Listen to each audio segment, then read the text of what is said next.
When the Dark Eldar first arrived in the Karava system, they had been happy to conduct the raiding parties against the Alpha Legion as often as any of the other warring forces within their grasp. However, the Chaos Space Marines' position directly below their moon-based stronghold was simply growing to be too great a threat. Archon Terrell took all but 2 leaders as fools in the Karava conflict, Farseer Keris and Lord Charon. These 2 alone might know where in the shadows to look for his fleets of raiders and ravagers.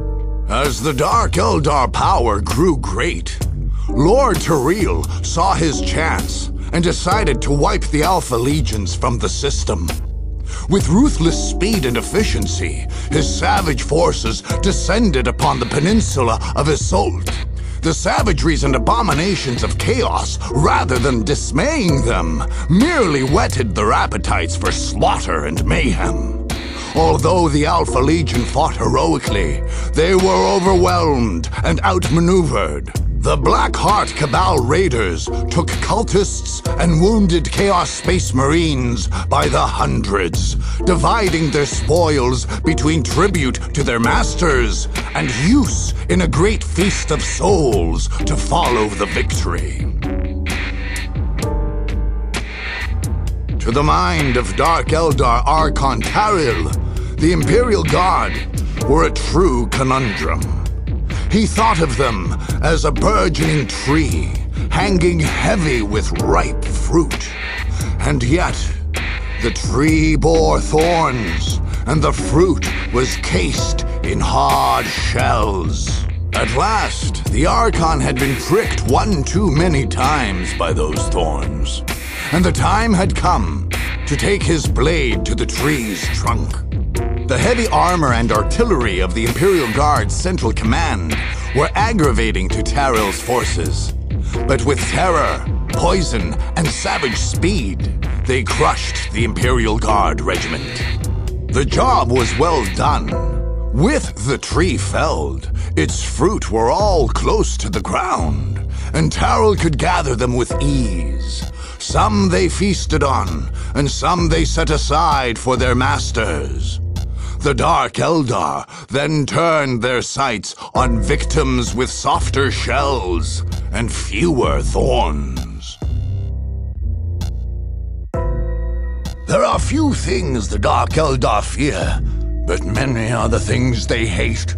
In the eyes of the Archon Terrell, these Blood-Raven Space Marines were a grand object of disgust. They stood for order and the upstart human race, and worst of all, claimed to be warriors second to none in the galaxy.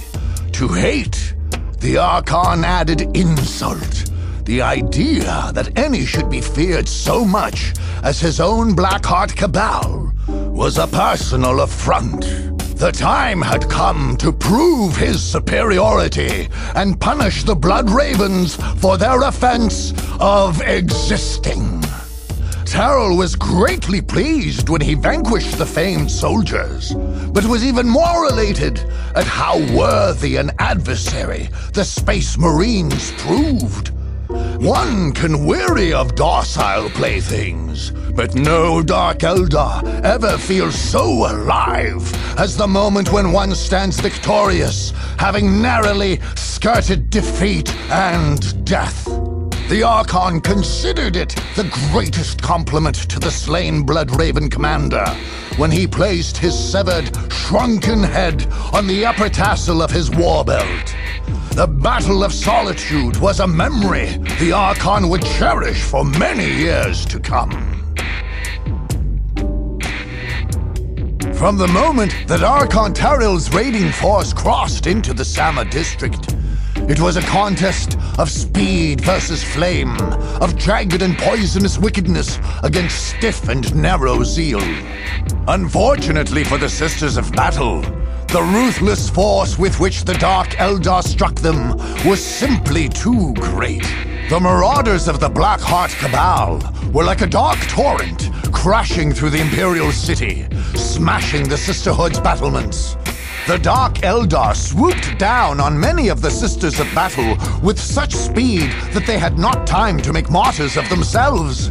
Instead, they would become the slaves and playthings of the debased Dark Eldar.